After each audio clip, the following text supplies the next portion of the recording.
Grand Banks of Newfoundland. 100 years before Columbus, the Basques crossed the Atlantic to find the richest fishing grounds in the world. In their wake came the Portuguese, the French, the Spanish, and the British. Newfoundland was to become the scene of 2 centuries of conflict between the British and the French, as each disputed the other's claim to the island. The political struggle has long passed into history. Only the eternal struggle with the elements still goes on.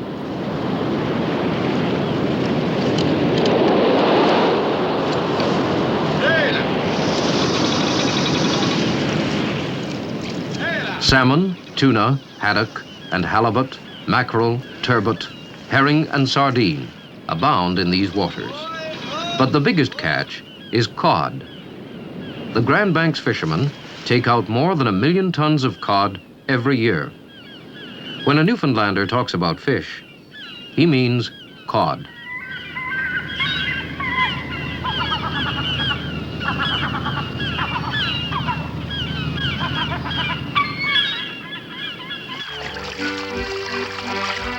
Equally as important as fishing on the high seas is Newfoundland's inshore fishing.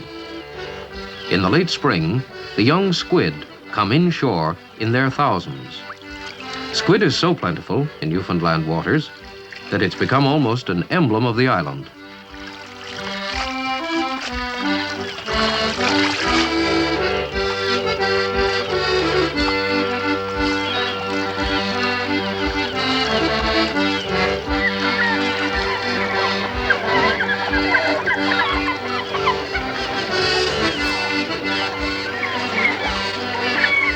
In mid-June, cod is lured inshore by the caplin, which are brought in by the tides after spawning time. They could be caught from the shore by anyone handy with a net.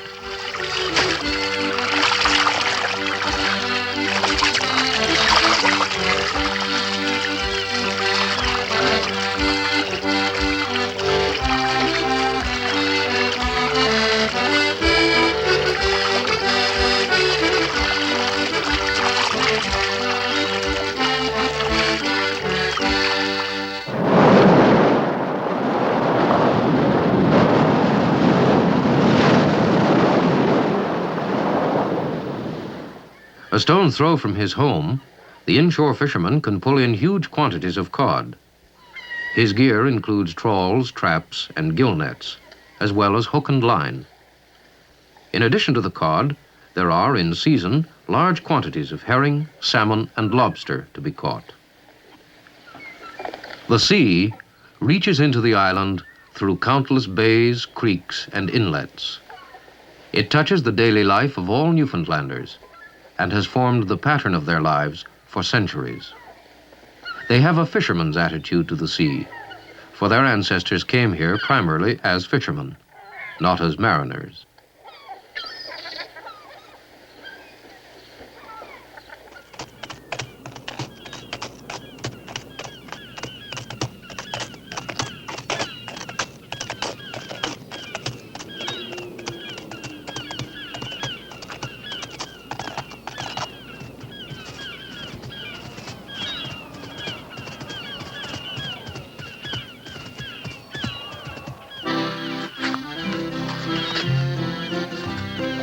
A third of the population makes its living from fishing and its allied industries.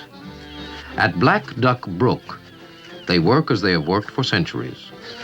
The cod are split, gutted, washed, salted, and laid out to dry.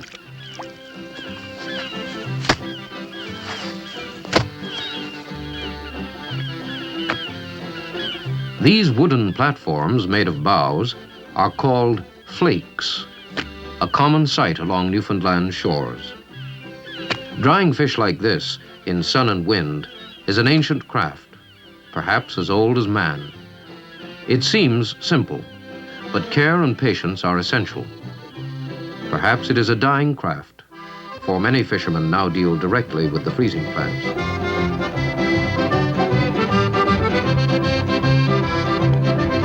The settlement of Newfoundland was a long, slow process. longer than most other colonies of the New World. The rocky, fog-bound coast did not seem as tempting as the adjoining waters, which were teeming with fish. The fishermen from Europe landed on the coast only to make repairs and take on fresh water for their voyage home. It was not until the 19th century that the island's potential was seen, and men looked inland beyond the forbidding shores.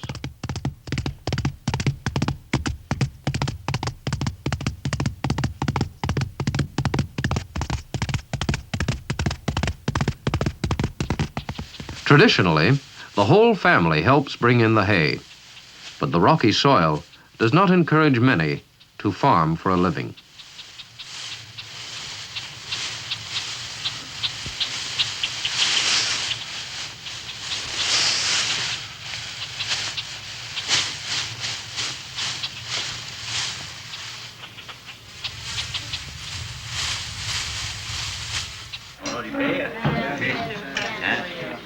Mon Dieu, bénissez la nourriture. Au nom du Père, du Fils, je vous bénis tous. Au nom du Père, du Fils et du Saint-Esprit. Ainsi soit.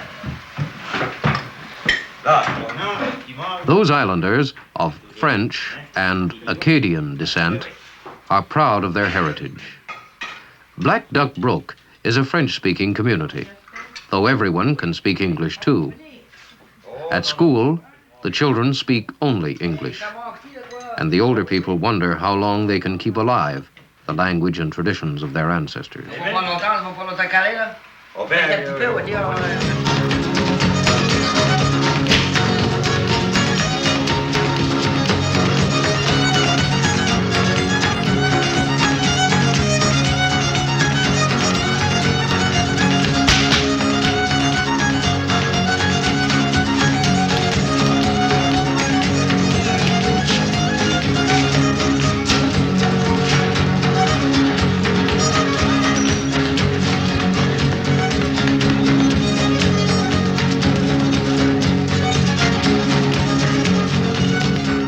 Since their first fishing expeditions to Newfoundland, the Basques have been part of the island's history. Today they have come from the neighboring French islands of Saint-Pierre et Miquelon to take part in festivities marking the occupation of Placentia by the French 300 years ago.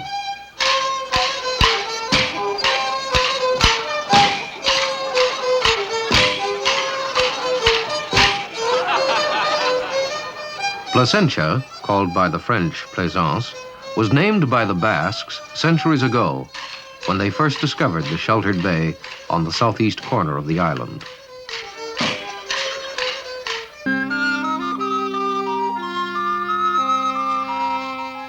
The French built a fort at Placentia in 1662, and Louis XIV chose the town as his Newfoundland capital. 75 miles away, the British were established at St. John's. For 50 years, the two countries continued their struggle for supremacy of the island, until 1713, when by the terms of the Treaty of Utrecht, the French garrison at Placentia was evacuated, and France relinquished her claims to Newfoundland.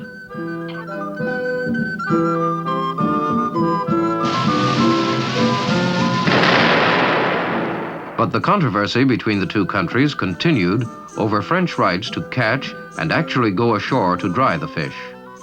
The matter was resolved when the islands of Saint-Pierre et Miquelon were returned to France in 1763. They have remained French ever since.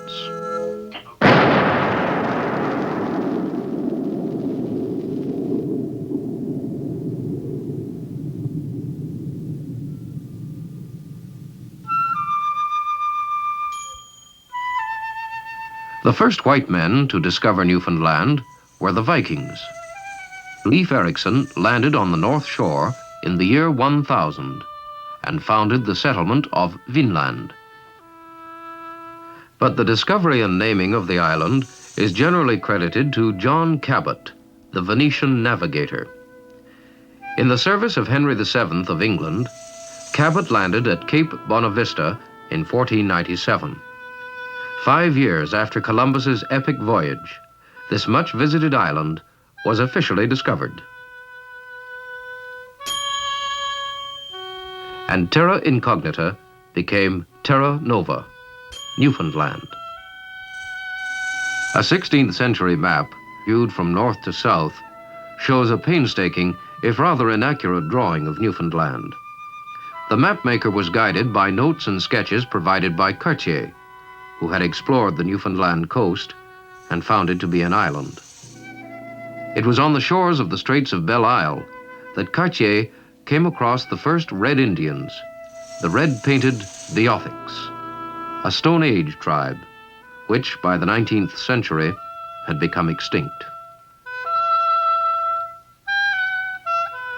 In 1583, the flag of England was raised at St. John's by Sir Humphrey Gilbert. Half-brother to Sir Walter Raleigh, Sir Humphrey took possession of the island in the name of Queen Elizabeth, despite the presence of the French not far away in Placentia Bay.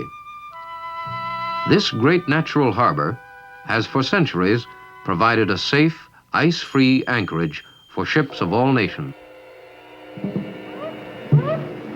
During World War II, Placentia Bay was a strategic naval base, and it was here, aboard a battleship moored at Argentia, that Roosevelt and Churchill met to sign the historic Atlantic Charter.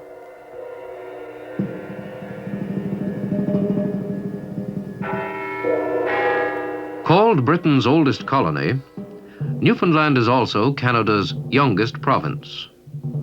In 1947, Newfoundlanders were given the choice of self-government, British rule, or union with Canada.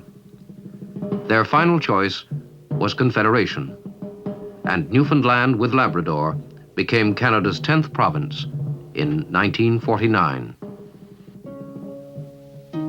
According to geologists, the soil of Newfoundland is perhaps the oldest in the world.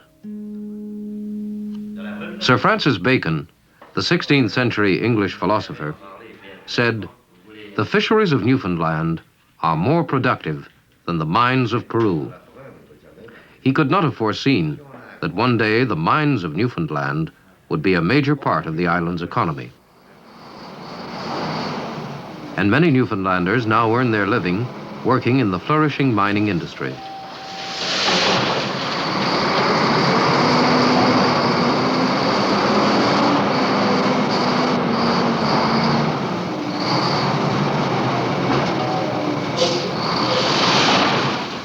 The island has substantial deposits of zinc, copper, lead, asbestos, gypsum, and fluorspar, while it supplies more than half the iron ore produced in Canada. South and dry, eh? Yeah, that's short for sure. Comment est-ce que vous savez ça, là, comme on appelle en bulk ou... In Newfoundland, if a man is not a miner or a fisherman, he may well be a lumberjack. Wood is Newfoundland's greatest source of revenue. The pulp and paper industry brings in more money than iron ore and fish.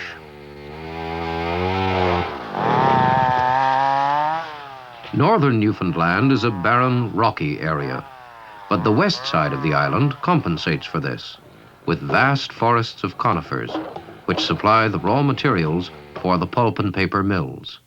Thanks to paper, Brook on the Gulf of St. Lawrence has, in the last 40 years, grown from a village of 300 to become the island's second largest city with a population of 30,000.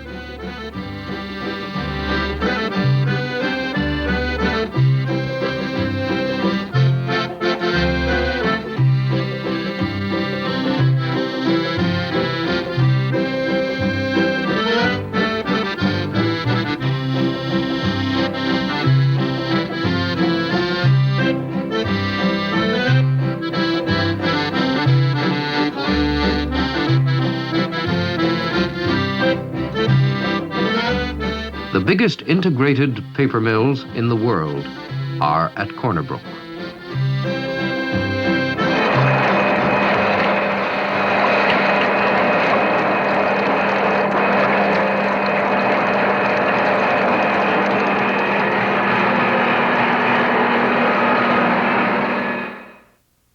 On the East Coast, St. John's, the provincial capital.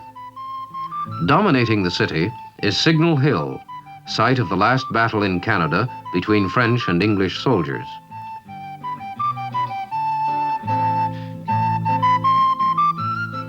St. John's is located at the easternmost tip of North America. In 1901, it was here at the foot of Cabot's Tower that Marconi heard the faint signal of the first transatlantic wireless message. Oldest city on the continent, St. John's has witnessed the ebb and flow of history.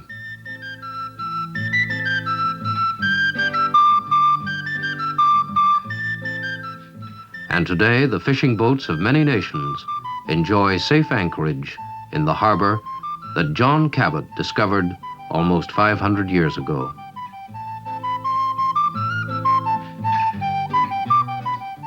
Battered by the sea, these ancient rocks have seen the beginning and the end of the Great Ice Age. They are as old as the world itself.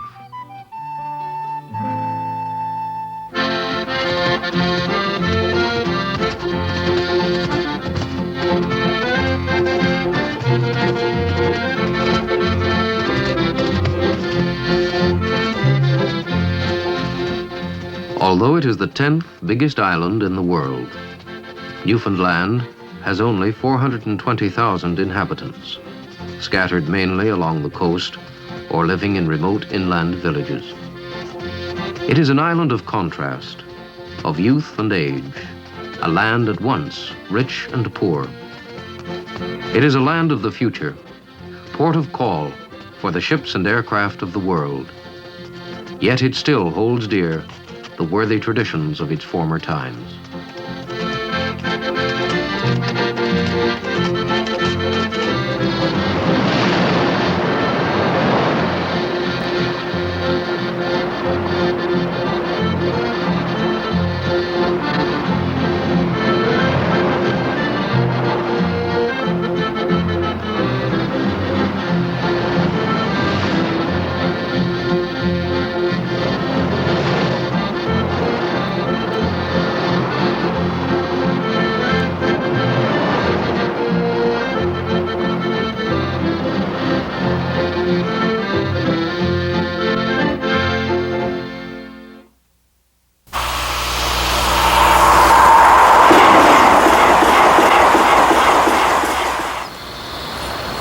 This is the city where I live, Poitiers, in the Poitou-Charentes region of France.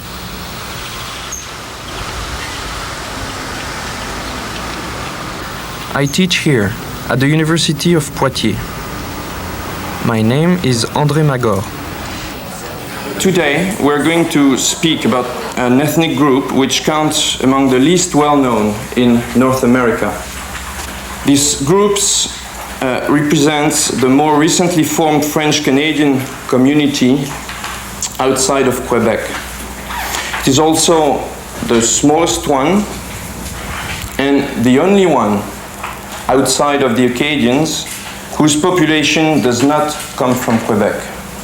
So this is Brandy Oliver, once Olivier, is from La Grande-Terre, on the west coast of Newfoundland. They might have been the very first one to settle in North America. This class is about the history of her people. It should be soon proven that French people were in Newfoundland as early as the mid-16th century. Just to remind you, I think Brandy is in the land of her ancestors. They crossed the ocean in the early 1500s, heading for the bountiful Grand Banks to harvest what seemed to be infinite cod stocks.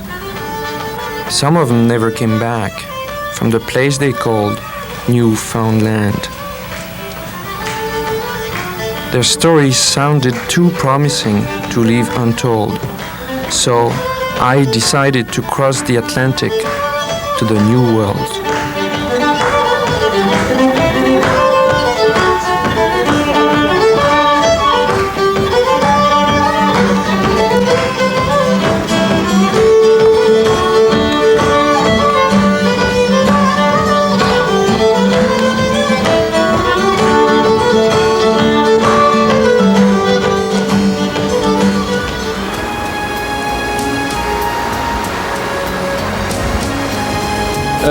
You were born in La Grande Terre. Would you say it's a francophone village? Of course. So is Cap Saint-Georges and Lens-à-Canard. You can go and see for yourself that there are all sorts of people there who speak French and keep the French traditions.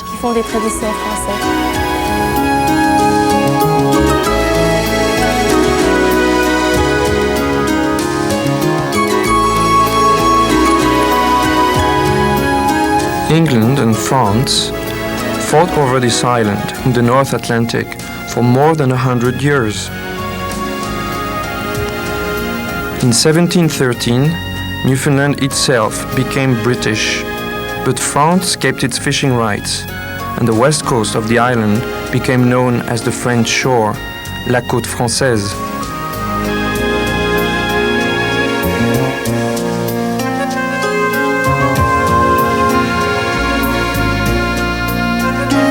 It is a place Professor Gerald Thomas has visited many times. I was expecting to find songs, stories, all of the things that we study in ethnology or folklore, and I did. I was optimistic because they were living in a somewhat isolated area, and the background research I'd done led me to conclude that it would be a fruitful place, and that's exactly what happened. And there were two distinct geographical origins, although historically related, of course. There was a body of people who had essentially deserted the French fishery in the 19th century, who came chiefly from Brittany and Normandy to a certain extent, and they intermarried with people coming to the west coast of Newfoundland at the same time from Acadia, primarily from Cape Breton Island, and so both from approximately western France, but at a somewhat different time in history, a couple of 100 years difference. But they melded together and formed the basis of what we have today.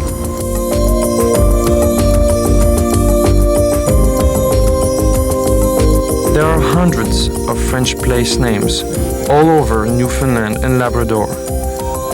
Of the 5 communities that still live in French, 3 are located on the Port-au-Port Peninsula. This is Cap Saint-Georges. In the 19th century, the first settlers came here. They preferred a free life in exile to the endless misery and oppression they suffered in Brittany.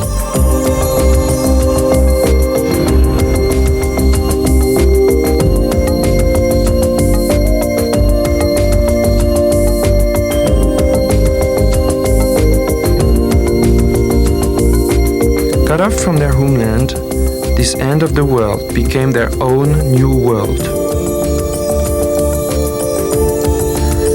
Jacques Cartier named this place l'Île Rouge, Red Island.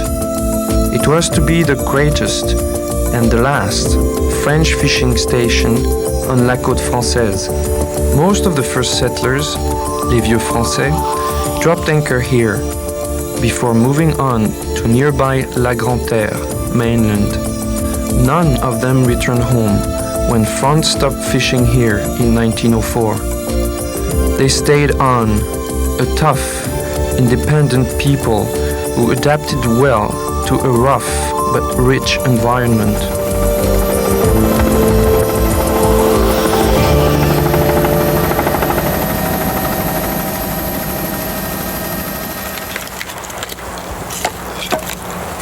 About 3/4 of the French who came here came from Brittany. Les Leroy, les Tacanou, the Lécart, et les Prieurs. They all came from Brittany. Do you know when your father came over? To tell you the truth, no. When he came here, he was very young. He was a ship's boy over on St. Pierre with his uncle. His uncle died in St. Pierre. After that, my father went to China during the Chinese War. He was there when his father died. He went back to France to support his family. After that year he returned to France.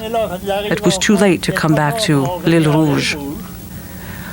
So he went to Le Havre, got on a boat and spent the summer on a boat between Le Havre and New York, Brooklyn, New York. He was on the Bourgogne. You've heard of that ship, haven't you? He worked as a chauffeur, stoking the ship's engines. Anyway, the year after that, he came back and stayed here. I don't know how long it was before he got married. He was the caretaker over on L'Île Rouge for a year or two.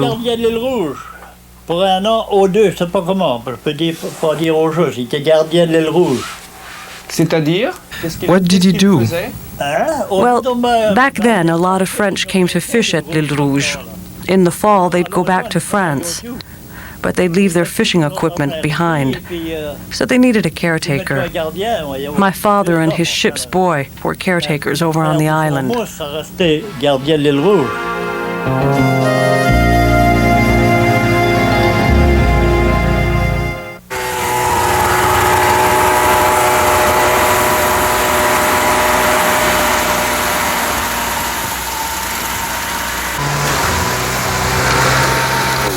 I met Francis Lenné in Lansacanard. His French heritage is very important to him, but he's lived most of his life in English.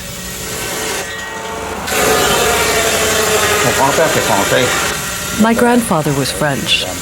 My father was French. I'm not sure when they came over. My wife's father is French. He came from France. Le Roi. François Le Roi. He spoke French. His mother spoke French too. But his wife was English. So when it came to my wife, she was English too.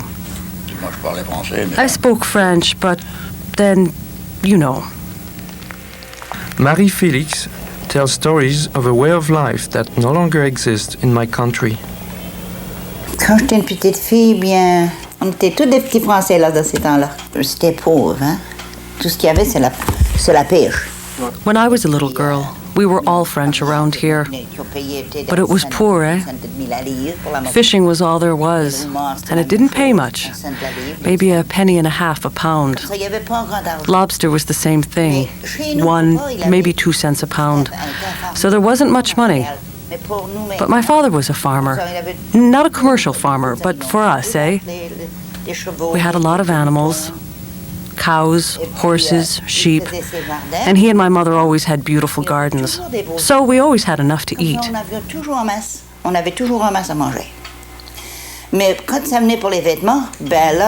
Now when it came to clothes, we didn't have the money to buy any.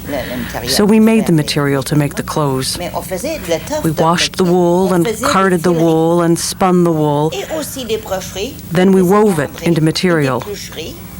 All the women and the young girls did it. We would all get together and help one another. And we were pleased with it. It was so beautiful. On invitait les femmes, puis on faisait, toutes les femmes faisaient ça, ils invitaient les autres femmes et les filles, puis on était contents, c'était beau ça. We entertained ourselves too. We had dances, people played the violin, the accordion.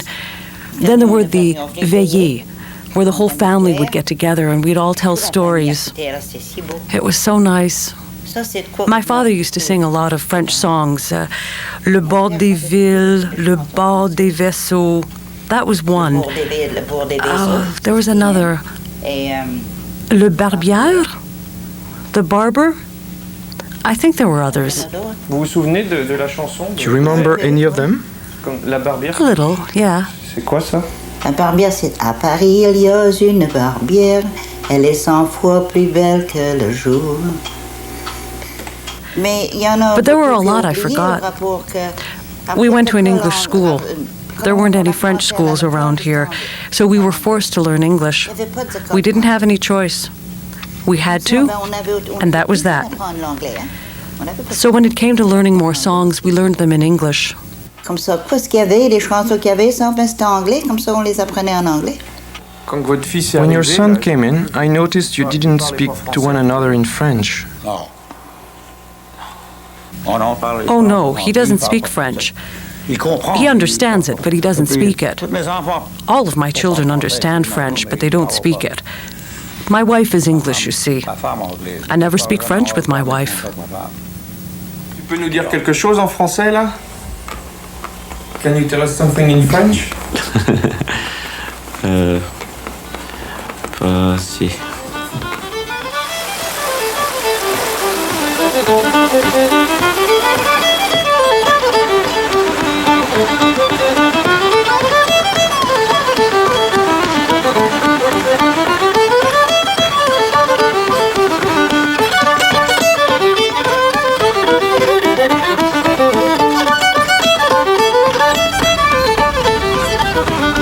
In the 1940s, everyone on the Port-au-Port Peninsula was taught in English. You had to speak English if you wanted a job at the American base in Stephenville. Likewise, if you listened to radio or television in these communities, it too was in English.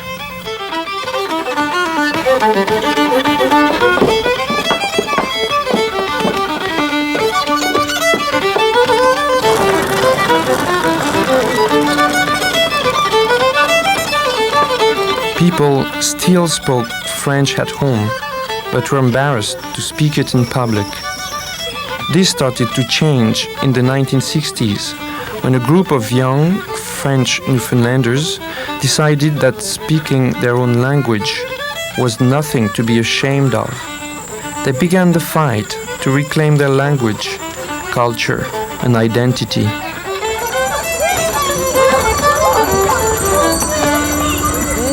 Nez et bouche. Tanisha, as-tu écrit ton nom? Non. Non, ok. The people of L'Anse-à-Canard, La Grande-Terre, and Cap Saint-Georges organized themselves and fought hard to get their indispensable French language schools. En prix total. On sait que 3/4, c'est 75%. Their hope is that the new generation will be able to maintain their own language. Le tiers, le 2/3, le 3/4 sont des chiffres où vous devrez savoir participer.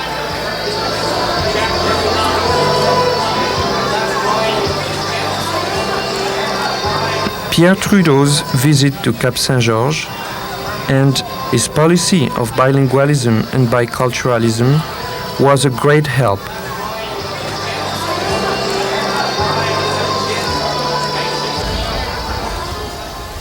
So as an Anglophone, you think that the French schools are a good thing? Definitely. I wish, my kids were young now, so that I could send them to mainland.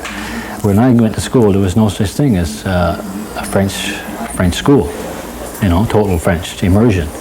Right now, the schools are so close within 10, 12 kilometers away that it's an advantage now to send our children to a French school, because knowing both languages and both cultures provides you with an advantage in seeking some kind of occupation. Dans son mandat de préserver et de promouvoir le français, the association attempts to preserve and promote French in many ways. Education, of course, including adult literacy programs and correspondence courses, through cultural and economic means, and government services, especially through political lobbying. Surtout des démarchages politiques aussi. Restoring French in the community is now everybody's business. Even adults are returning to school. Mon père. Il peut accès sur la R comme ça. Ça, c'est avoir. Mon père. Elle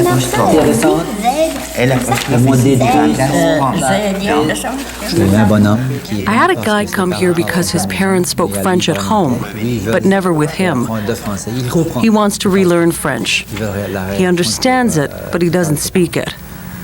He wants to learn it so he can speak it with his parents. There's another, a young woman who used to speak with her grandparents in French, but they've been dead for several years. Her own parents never spoke French to her. She's catching up. She's doing well. She wants to speak with her parents in French. She recently went on an exchange program to Saint-Pierre-et-Miquelon, and things clicked for her there. It really boosted her confidence. Bringing the French language back to life takes a lot of devotion, something which Robert Cormier, the school principal knows well. En même temps qu'on avait le système scolaire anglais. We had the school system, English though it was. But there was also the tremendous influence of the church. We're all Catholics, but unfortunately, all our priests were Irish. They didn't speak French. So even our faith, our prayers, everything was in English. Ça se faisait aussi en anglais.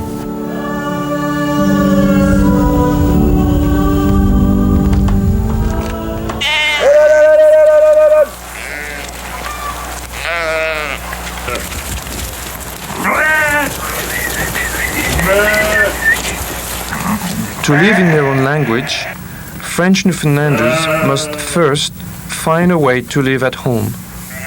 Danny Benoit.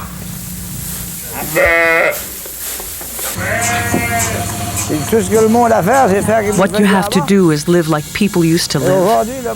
Today, people want a bag of potatoes, they go to the store and buy one. But I grow them.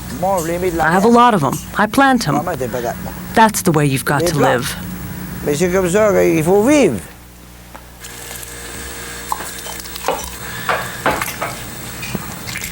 This way of life could work for Anne Cornu and Danny Benoit if they get the government help they've asked for.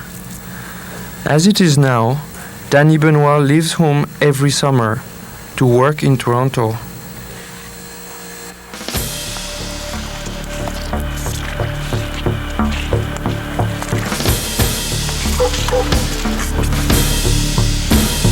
Another long winter comes to a close.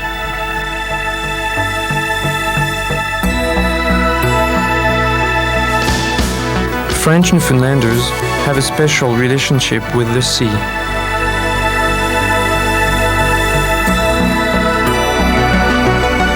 Despite the decline of the fish stocks, they can't wait to get out on the water.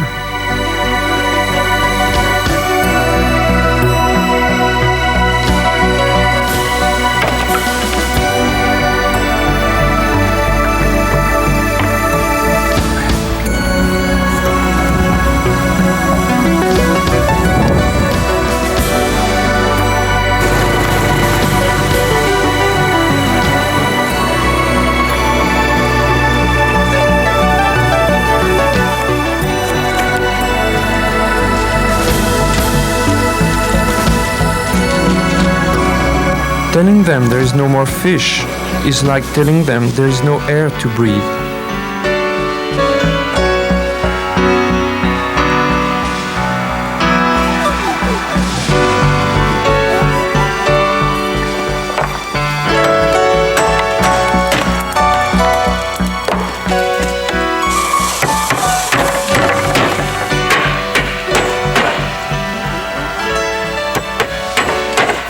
You are from Black Dog Brook. Yeah.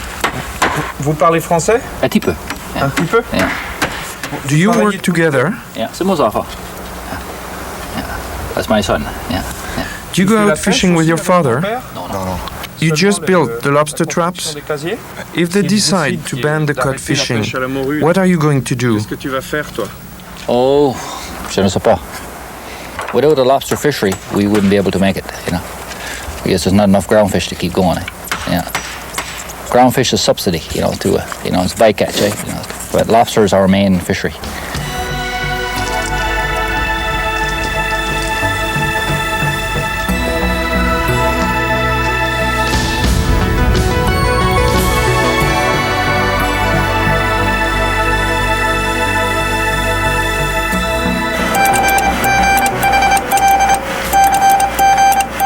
Stephenville, Ratio-Garde-Côtière, Stephenville, Ratio-Garde-Côtière, sur la voie 16, à vous.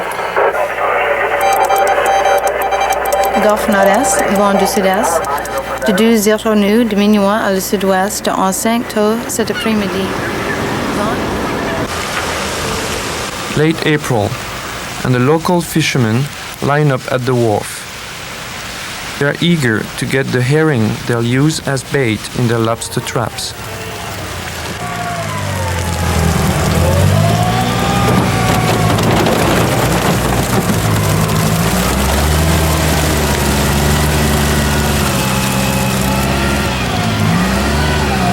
Does everyone around here speak French? Not everyone. There's 4 others who speak French. And you speak French? Oh, yeah. I was born in French. How is the economic situation affecting you? Is it all right for you? Well, it's not good. Like everyone else, I get 4 or 5 weeks of work here every spring, and then there's nothing else until next year. When I finish here, I go over to Nova Scotia and work on the farms there. I do that until October, and then I come home.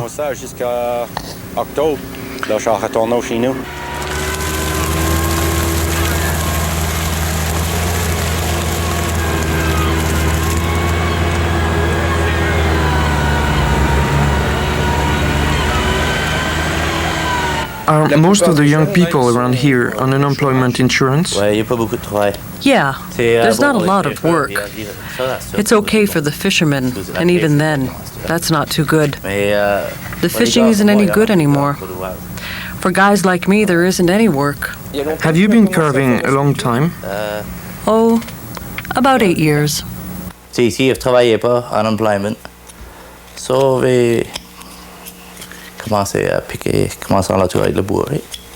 Times are tough for everyone, but the French have known for a long time what it's like to struggle for survival. Where does that will, that determination come from? As a well-known French fiddler used to say, it comes from the heart. The fellow came running home, Wayne, Sunday is his name. But he had a program every week, On the Road Again. So I composed one, I called it On the Road Again.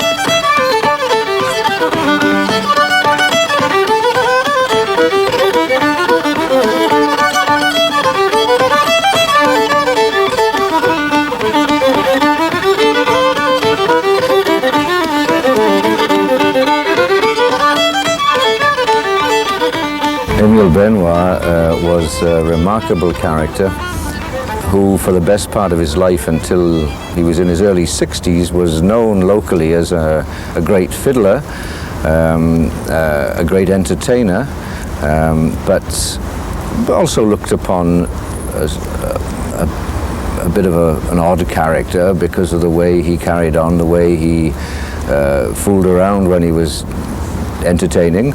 As he became successful, I suppose this view began to be modified, and by the time I met him in 1978, his success was growing slowly but steadily, and in the 14 years following that before his death, it was remarkably successful. He had several records and did a great deal of radio and television appearances and traveling around the world to festivals and sometimes conferences.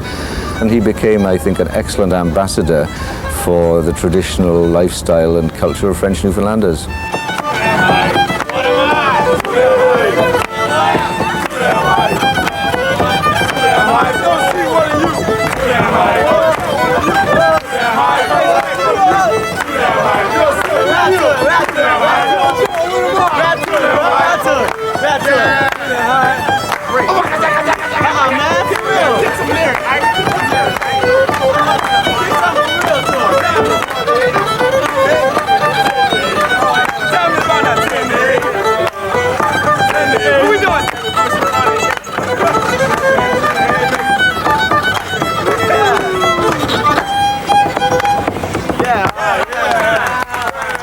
Bonjour mes amis francophones de la péninsule de Port-au-Port et aussi la région de Baie-Saint-Georges. Ici Tony Cormac de Cap-Saint-Georges avec une autre émission de L'écho de la baie.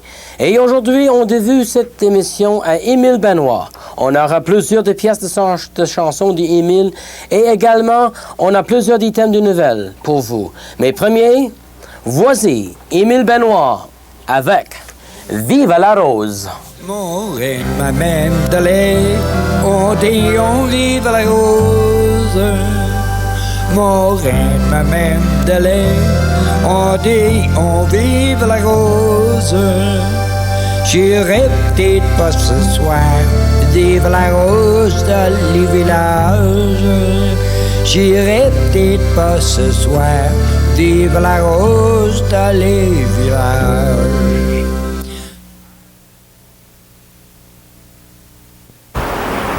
I'm not sure if the French in Newfoundland will always be able to maintain their language. A collective effort is needed now, more than ever. But the materialistic messages television brings threatens that community life. Much has been achieved already, and French Newfoundlanders have found solutions to many problems within themselves. Their revival is now recognized by the very Anglophones who once ignored or made fun of them. After a quarter of a century of organizing, more and more people are speaking French to one another. The future of these tenacious communities depends on the younger generation. The pride is there. We lost it, but it's back now. The pride in what? In being Francophone. Our culture, our language, it's different, and we're proud of that. We want to celebrate that. What do you maintain of the past of your parents' time, your grandparents' time?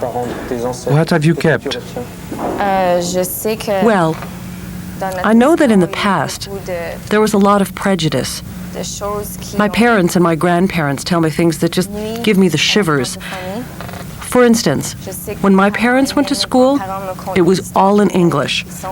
They didn't understand anything. But if they spoke French among themselves at school, they were punished. Today there are a lot of adults who won't speak French. They refuse to speak French because of the beatings they got when they were young. So a lot of the language was lost that way. Fortunately, about 25 years ago, they realized things had to change. I think our situation is going to improve a lot in the future. Education is going to play a big role. It's going to help us reclaim our pride. The language is just going to bloom. I think it's very encouraging. I'd like to return here someday and teach French. And I think one day that will be possible. Je pense que c'est très encourageant. J'aimerais retourner ici, enseigner en français, puis je pense qu'un jour, ça sera possible. We should try, because a lot of things are going to change between now and the year 2000. Not just in Newfoundland, but in a lot of the smaller French communities across Canada. What do you think is needed here to encourage the younger people to live in French, to speak French?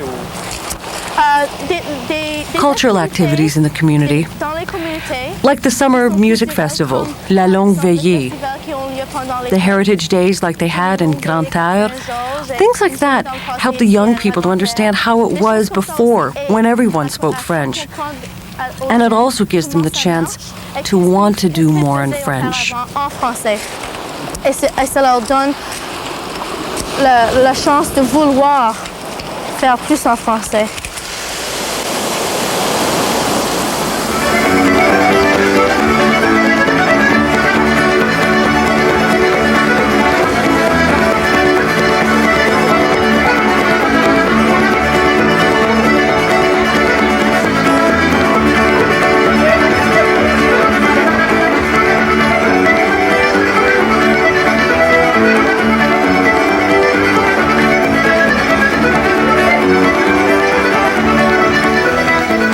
These people have gathered to celebrate the 10th anniversary of their French association.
is another reason to celebrate.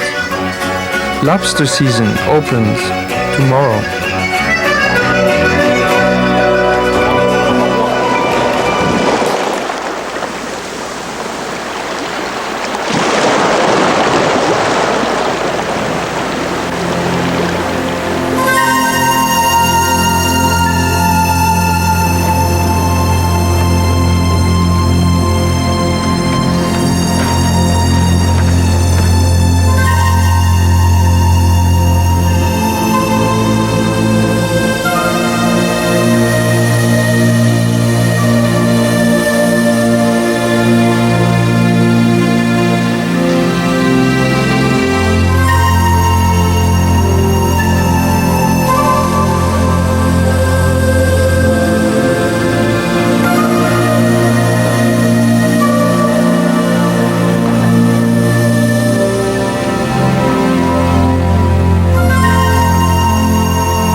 On the Port-au-Port Peninsula, only 3,000 Francophones live among more than 500,000 Anglophones. 1 of the last stops I made was Stephenville, the biggest town in the area. This is the place. Banks, big stores, and government offices.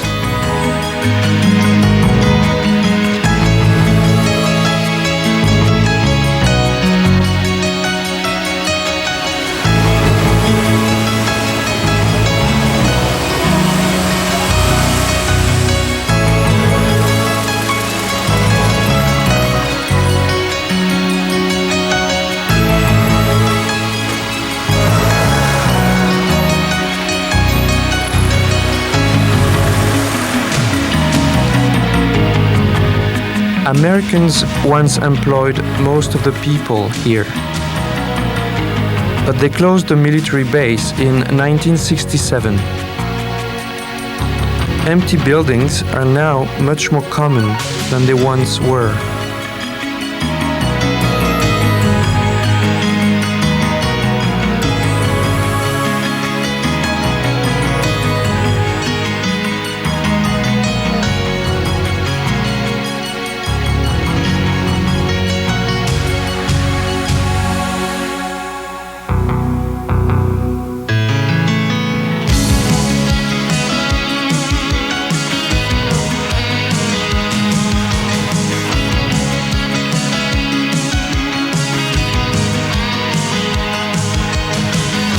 The paper mill is still operating, but it's getting tougher to find those jobs as lumberjacks that the French used to fill.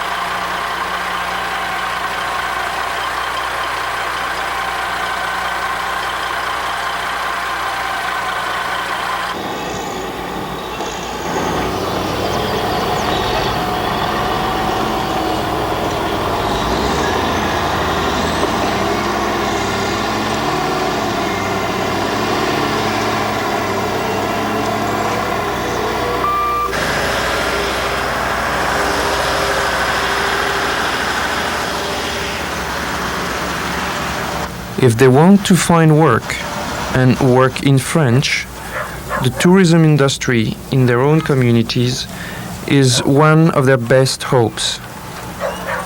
For now, one of the few signs of a French community here in Stephenville is le gaboteur. Bon. Est-ce qu'on est bon là?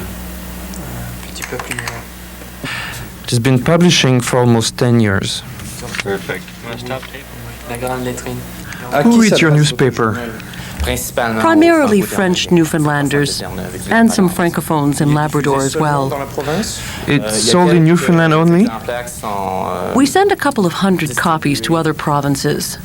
There are a few readers in Saint-Pierre and Miquelon, and a few in France as well. But most of our readers are in Newfoundland. Oui, mais c'est surtout les francophones de Terre-Neuve, quoi. Puis beaucoup de professeurs de français lisent notre journal aussi dans la province.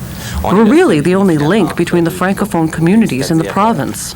Cap-Saint-Georges, la Grande-Terre, l'Anse-à-Canard, la péninsule de Port-au-Port, Labrador City, puis Saint-Jean. On est le seul lien entre les trois, finalement. What sort of evolution have you seen among French Newfoundlanders in the past few years? Au cours de ces dernières années.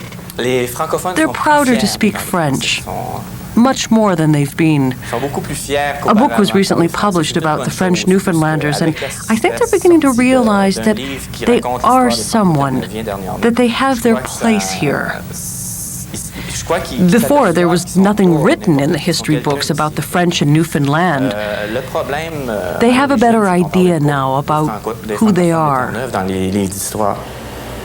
Puis maintenant, avec la sortie d'un livre sur les francophones de Terre-Neuve, ça leur permet de s'apercevoir, de prendre conscience qu'ils sont quelqu'un.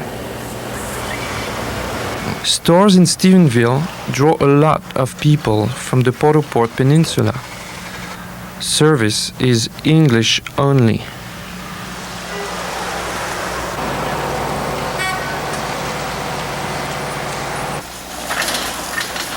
The only person Velma Felix speaks French to in this store is her son. If she were to write a check in French, it would be refused at most stores and even banks. Voilà, merci.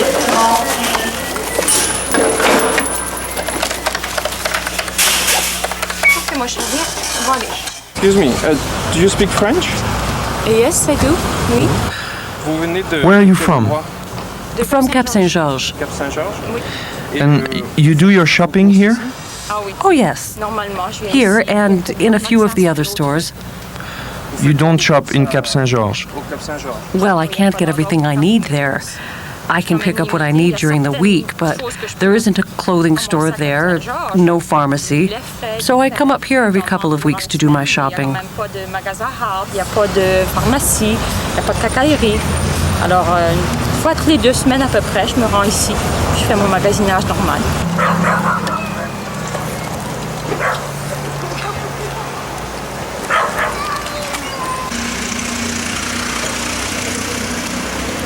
It's time for me to return to France. I realize that the struggle of these people is similar to the one we all face. As the French of this newfound land have often told me, we need to know where we come from to find out who we are and where we are going.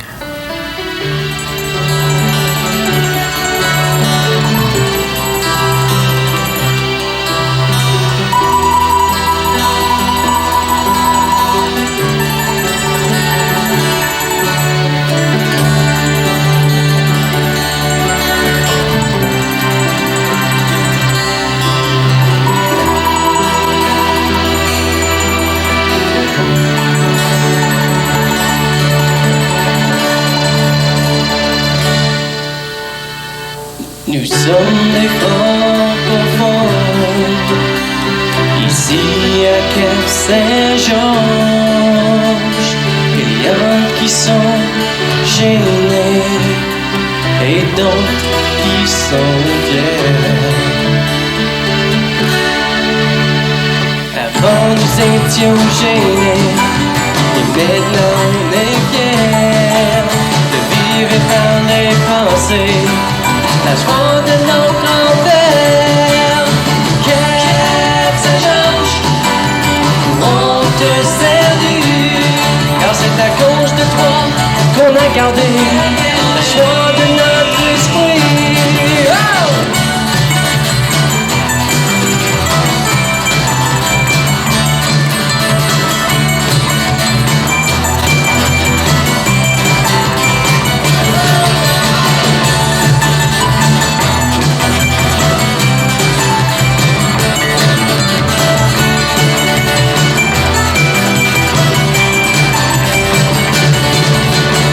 Sur le bord de la mer, en essayant de mener une vie, y en a qui usent la terre et d'autres qui préfèrent la mer. Avant nous étions gênés et maintenant on est fiers de vivre et parler français, la langue de nos grands-pères. Cap Saint-Georges, on te salue, car c'est à cause de toi qu'on a gardé la joie de nos